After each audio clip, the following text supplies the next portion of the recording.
What if I told you that the dream farmhouse in your head, wraparound porch, exposed beams, big kitchen island, 10 acres of land, could either save you $60,000 or quietly bury you in debt for the next 2 years?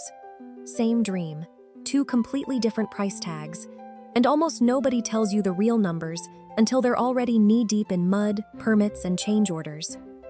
Today I'm breaking down exactly what it costs to build a farmhouse from the ground up versus buying one that already exists, using real 2026 numbers. By the end of this video, you'll know which option actually makes sense for your budget, your timeline, and your sanity. Before we get into it, if you're even thinking about a farmhouse move in the next year or two, hit subscribe right now, because I'm about to show you a hidden cost most buyers and builders completely miss, and it shows up later in this video. You don't want to find out about it the hard way. Section 1. Why farmhouses specifically? Farmhouses aren't just a style, they're a vibe. Big front porches, board and batten siding, metal roofs, open floor plans, shiplap walls. It's become one of the most requested home styles in the country. But here's the thing about farmhouses specifically. They often come with land. And land changes everything about this conversation. Whether you're building new on a rural lot or buying an existing farmhouse with acreage already attached, the land factor can swing your total cost by tens of thousands of dollars in either direction. Keep that in mind, because we'll come back to it. Section 2. The real cost to build in 2026. Let's start with building. As of 2026, the national average cost to build a house, excluding land, runs between $150 and $300 per square foot for a standard build, with custom homes pushing past $350 to $500 plus per square foot in expensive markets.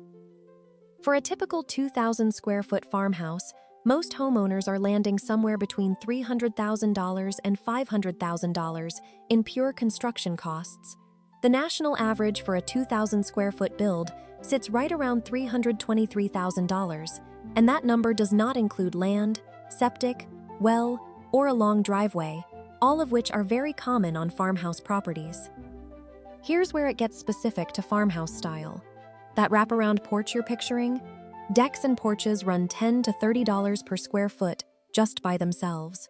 Board and batten siding and metal roofing, two farmhouse signatures, both sit above basic vinyl siding and asphalt shingle pricing. A metal roof alone can add several $1,000s compared to standard shingles. And materials in 2026 are volatile. Framing lumber is currently trading in the $600 to $650 range per 1,000 board feet, but it has spiked above $900 within the same year, largely because of tariffs on Canadian softwood that are keeping the market tight and unpredictable. Concrete is climbing 3 to 5% a year with no relief in sight. So if you're building into a market where the basics, wood and concrete, can swing on you with very little warning. Then add the stuff people forget. Permits and soft costs can run 10 to 20% on top of construction. Architect or designer fees for a custom plan run $5,000 to $50,000, though picking a modified stock plan instead can cut that down to $500 to $5,000. A construction loan typically requires 20 to 25% down, a credit score of at least 620, and interest rates between roughly 6.7% and 8.8%. And then there's the part nobody puts in the brochure. Where are you living during construction? Most builds take 7 to 14 months from permit to move-in, and if you need temporary housing during that stretch, that's another $8,000 to $12,000 just to have somewhere to sleep while your farmhouse gets built. So realistically, all in, building a 2,000 square foot farmhouse with land, site work, and a touch of customization is landing most people somewhere between $400,000 and $700,000 depending on region, and that's before lumber prices decide to do something unpredictable again. Section 3. The real cost to buy in 2026. Now let's flip to buying. The average U.S. home price in 2026 sits around $420,000, with the median closer to $390,000. If you're specifically hunting for an existing farmhouse, older construction, character details, maybe some acreage, prices vary widely by region, but you're often looking at a comparable range, sometimes lower if the home needs cosmetic work, sometimes higher if it comes with substantial land already cleared and fenced. Closing costs for buyers typically run 2 to 5% of the purchase price. On a $400,000 home, that's roughly $8,000 to $16,000 in fees, origination charges, appraisal, title insurance, inspection, prepaid taxes, and insurance. Compare that to the $5,000 to $50,000 just in architect fees alone on the building side, and you start to see why buying often wins on upfront cost. There's also speed. Buying an existing home typically closes in 30 to 60 days. Building takes 7 to 14 months minimum, sometimes longer with permit delays or material shortages. If you need to move now, building simply isn't a fair fight. But, and this is the part people gloss over, an existing farmhouse, especially an older one, often comes with hidden costs that don't show up on the listing. Old wiring, original windows that leak heat, a roof that's fine for now, a septic system installed in 1987.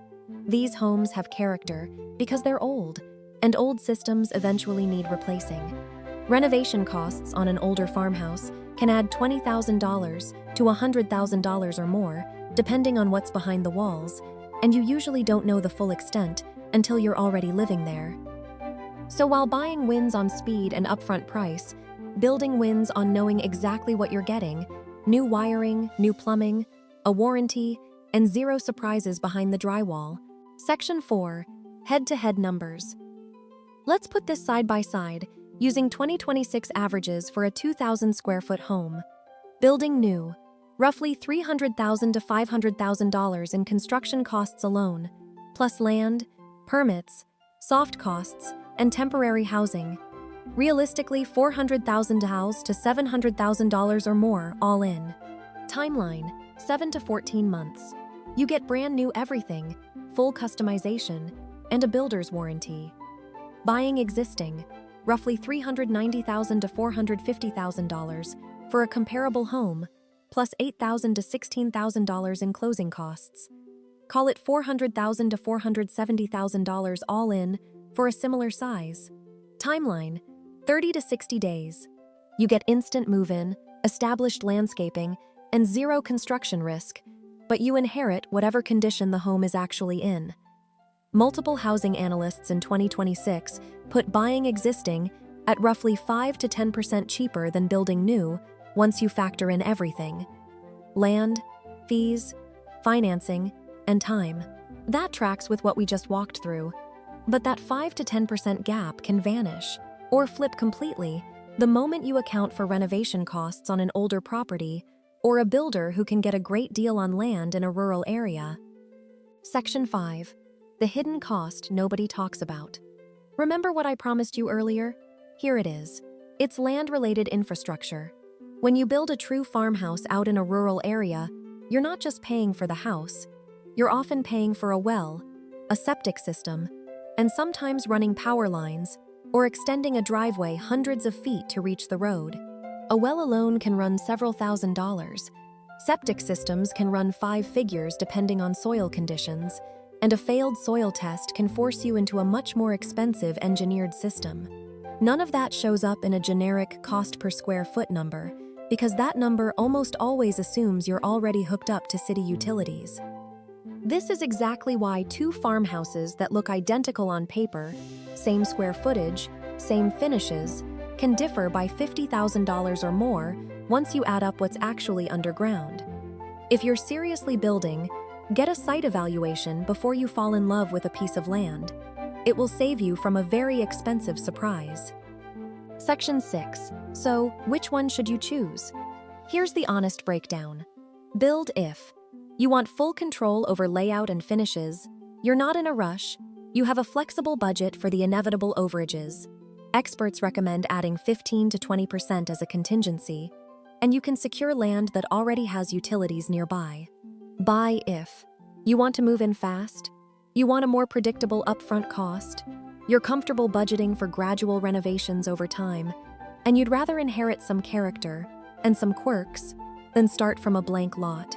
There's also a third option worth a quick mention: buying an existing farmhouse and renovating strategically over a few years instead of all at once.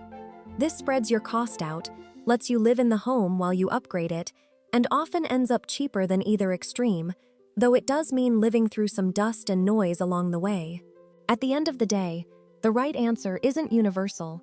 It depends on your timeline, your risk tolerance, and how much you value control versus speed. But now you've got the real 2026 numbers instead of guesswork, and that puts you ahead of most people starting this journey. If this helped you think through your own farmhouse plans, drop a comment and tell me, are you team build or team buy? It genuinely helps me figure out what to cover next. And if you want the full breakdown on financing a build versus financing a purchase, because the loan products are completely different animals, that's coming in a future video, so make sure you're subscribed so you don't miss it. Thanks for watching, and I'll see you in the next one.